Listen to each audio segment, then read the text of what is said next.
My name is Levi, a 32-year-old resident of Atlanta, where I live with my wife and two kids. I still clearly remember the early days after my wife Hannah and I tied the knot. We first crossed paths at Georgia Tech 4 years earlier, where I was enrolled in engineering and she was training to become a nurse. After dating for 4 years, we exchanged vows in the spring of 2018. Following the ceremony, we leased a 2-story home in an Atlanta suburb, complete with a spacious backyard and located in a secure, family-friendly area. Our son, Lucas, arrived in 2019. He inherited Hannah's striking blue eyes and a bright smile that never failed to melt my heart. From the start, Lucas became my greatest source of joy and purpose. His early years were filled with happiness. My parents, Ezra and Sophia, were regular visitors, showering their grandson with affection. They'd bring gifts, share bedtime tales, and sometimes ask to have him stay overnight so Hannah and I could enjoy some time alone. Sophia would often say to Lucas in a warm voice, "You're the treasure of our family." Lucas would laugh and leap into her embrace whenever she said that. When Lucas turned 5, Hannah and I talked about expanding our family. We both wanted him to have a sibling to bond with and learn the value of sharing. A few months later, Hannah shared the exciting news of her pregnancy with our second child, filling me with even more delight. At that time, I genuinely believed our life was perfect, and I couldn't have asked for anything better. To give context to the conflict that followed, let me introduce my younger brother, Micah, who is 4 years my junior. Growing up, Micah was pampered by our parents in ways I never experienced. At age 10, when Micah expressed interest in learning the piano, they enrolled him in expensive, elite lessons costing thousands. Yet when I was 14 and wanted to join the school soccer team, they refused, citing the cost. When I asked why, Ezra simply said, "Levi, you're the older sibling. You need to make sacrifices for Micah." That moment taught me my first lesson in yielding for my brother. Micah was bright and skilled with words, but he lacked follow-through. He started a business degree in college, but dropped out to chase his dreams. He then dabbled in photography, graphic design, and online marketing. Whenever Micah stumbled, Sophia would say, "Micah just hasn't found his true calling yet. He needs more time." Hearing this, I grew uneasy about the favoritism. In 2020, at age 24, Micah launched a small coffee shop in downtown Atlanta. One Saturday night, he showed up at my place, his face alight with enthusiasm. "Levi, I've got an amazing plan," Micah said eagerly. "I want to open a European-inspired cafe." I asked, "How much do you need to start?" He replied smoothly, as if prepared, "I need an $8,000 loan. I'll repay you within a year, I promise." Though hesitant, I agreed, hoping Micah had finally found his path. The cafe ran for 6 months before shutting down due to money troubles. When I asked about repayment, Micah said, "I'm in a tough spot. Can I pay you back slowly?" That's when I realized he likely never planned to settle the debt. 2 years later, Micah landed in more trouble, this time with credit card debt totaling $5,000, risking a bank lawsuit.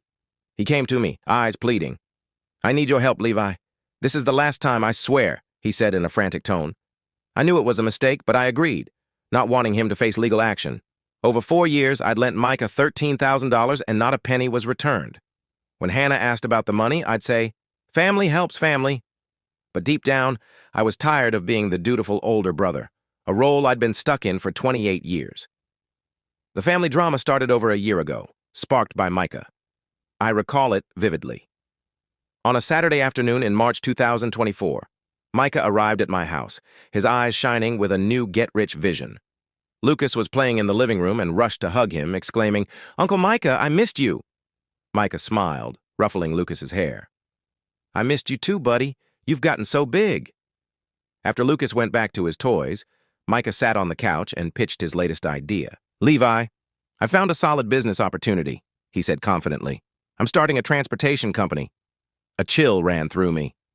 "Do you know anything about transportation?" I asked. He paused, then said, "I've researched it." The industry's thriving, especially post-pandemic with online shopping on the rise. He mentioned a business partner, a solid plan, and talks with potential clients. It sounded perfect on paper. At the end, he asked, "I need $75,000 to launch. I've saved $25,000. Can you cover the rest?" I sighed. "Micah, that's a huge amount. I need time to think." He nodded, but I saw the disappointment in his eyes. A month later, Micah called with good news. He'd secured a bank loan and started the business. I congratulated him, quietly hoping he'd succeed. For 3 months, he was thrilled, buying 2 used trucks, hiring 2 drivers, and taking orders. But by the 4th month, complaints surfaced: rising fuel costs, late payments, and a driver quitting. Things aren't going as planned, Micah admitted. I'm in financial trouble. I felt bad for him. By the 5th month, he was drowning in losses, owing the bank, fuel vendors, and his remaining driver. One Sunday night in October, Micah arrived at my door, worn out, eyes red, confidence gone. I failed, he said, trembling. The company's going bankrupt, and I don't know what to do. I braced myself as he continued. Levi, I need a $50,000 loan to save it and clear my debts. My chest tightened. That was no small sum, especially with Hannah and I saving for our second child. Micah, I've helped you so much, but I can't this time, I said firmly. His face darkened, his tone sharp. You're doing fine financially and still won't help your brother? Do you know what I'm going through? I stayed calm. I've given you $28,000 over 4 years and seen nothing back. I have a family to care for, too. He stood, glaring. You're throwing old debts in my face while I'm struggling, counting coins with your own brother? I realized he saw me as a cash machine, not a sibling. You need to stand on your own, Micah, I said, raising my voice. You're 28 now. He laughed bitterly. Fine. I'll tell Mom and Dad. They'll see who you really are. He stormed out, slamming the door. I sat, head in hands. Hannah came from the kitchen, concerned. Are you okay? She asked. I looked at her. I think I just lost my brother. She hugged me. You did the right thing. We can't sacrifice our family for someone who doesn't value it. 3 days later, Sophia called, skipping any greeting. Levi, Micah says you refused to help him. What's going on? I sighed. Mom, I've helped him plenty. I can't give him $50,000. She scolded. Family supports each other in hard times. Micah's in a crisis, and you're selfish. Anger rose in me. Do you know I lent him $13,000 and got nothing back? I asked. She paused, then said, Money isn't as important as brotherhood. You're doing well and still keeping score. I couldn't continue, said goodbye, and hung up. 2 hours later, Ezra called, his voice icy. Levi, you've let me down. You only care about your wife, not your real family. My heart sank. Dad, I haven't forgotten family, but I have duties to my wife and kids, I explained. He replied, Micah's your brother. If he goes under, you'll regret not helping. He hung up before I could respond. I felt empty, alone in the living room with Hannah at work and Lucas asleep. 2 days later, Sophia called again, her tone softer but firm. Levi, I don't want our family to break apart over money. Please rethink this. I stood my ground. Mom, I can't keep bailing Micah out forever. She went quiet, then said chillingly, If you don't help him, don't expect us to forget it. I knew I faced a choice, remain a servant to my family or set a boundary. Hannah's 8th month of pregnancy began in September 2024. Despite the strain, I focused on our growing family. Lucas was thrilled to be a big brother, touching Hannah's belly nightly and saying, Baby, I can't wait to play with you. Hannah would smile and pat his head. These moments eased the stress from Micah and my parents. We'd prepared the baby's room in gentle pinks, bought essentials, and let Lucas pick out toys for his sister. Ezra and Sophia called occasionally, asking about Hannah and Lucas, but avoiding Micah. One weekend, Sophia said, I miss Lucas so much. Can we visit? Relieved, I thought the worst was over and agreed. When they arrived, they brought gifts, asked about Hannah, played with Lucas, and helped cook dinner. Seeing them happy, I hoped we'd moved past the conflict, but a storm was brewing. 2 months later, on a Monday morning, Hannah cried out from the bathroom, gripping her stomach in pain. I knew the baby was coming. We rushed to the hospital, where nurses took her to delivery. The doctor said the birth was hours away. Then I remembered we needed to get Lucas from school. I called Ezra, and he said, Focus on Hannah. We'll handle Lucas. Grateful, I felt family support was invaluable. I notified the school that his grandparents would pick him up, and the teacher wished Hannah well. Our daughter, Sadie, was born at 2:30 p.m. after 6 hours, weighing 3.2 kilograms, healthy with blue eyes and soft blonde hair. Tears filled my eyes as I held her. Thank you for this precious gift, I whispered to Hannah. She smiled, exhausted but joyful.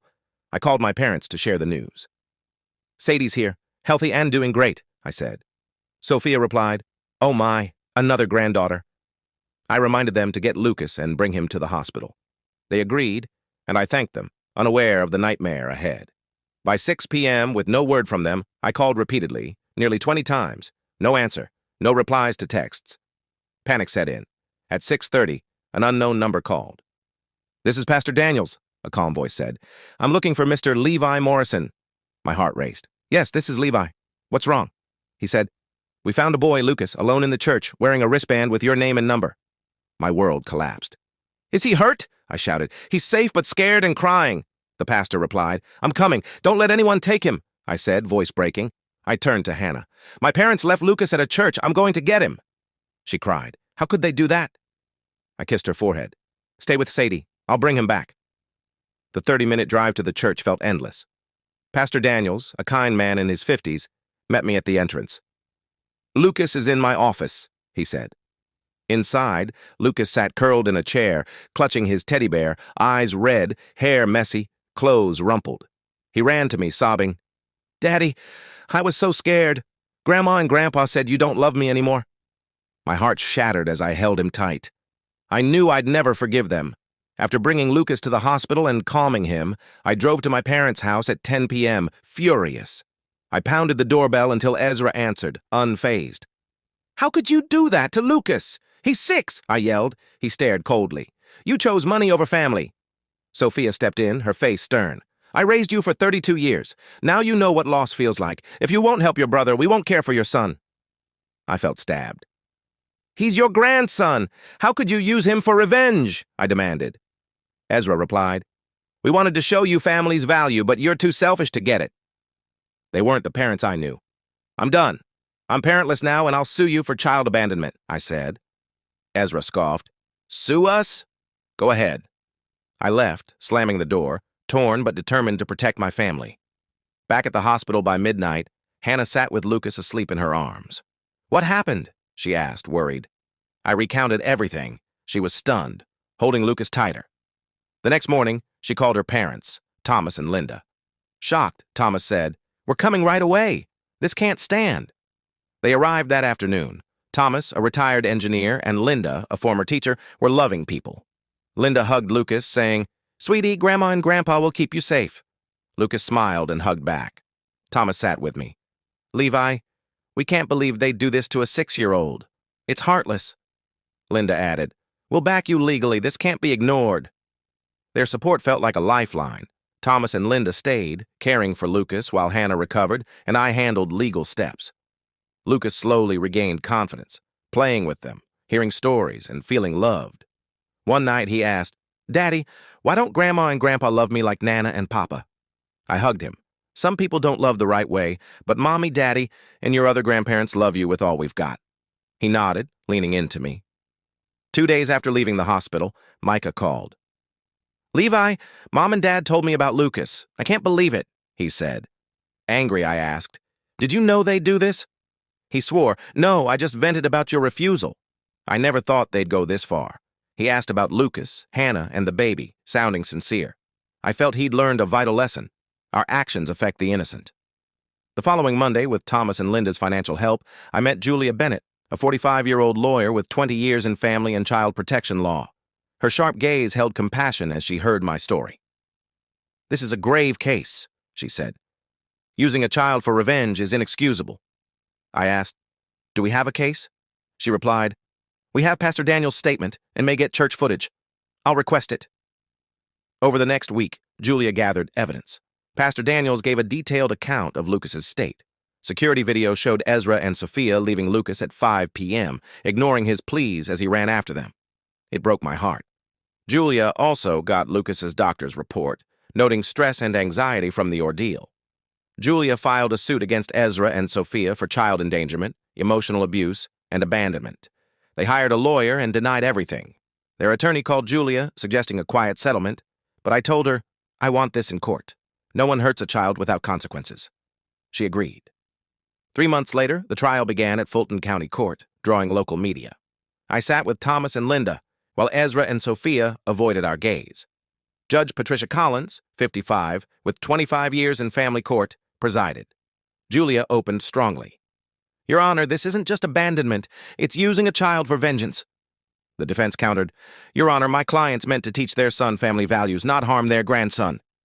Julia fired back. "Leaving a 6-year-old alone in public isn't a lesson." Pastor Daniels testified about Lucas's fear. The church video showed him chasing his grandparents, moving the courtroom. Micah admitted pressuring our parents but denied knowing their plan. Lucas's psychologist detailed his trauma. Ezra and Sophia defended themselves, with Sophia saying, "We wanted Levi to see family trumps money." It hurt. They couldn't see the harm. After a 30-minute break, Judge Collins ruled sternly, "The defendants committed child abandonment and caused severe emotional harm. I sentence Ezra and Sophia Morrison to 18 months probation, a $15,000 fine, and 3 years of no contact with Lucas Morrison."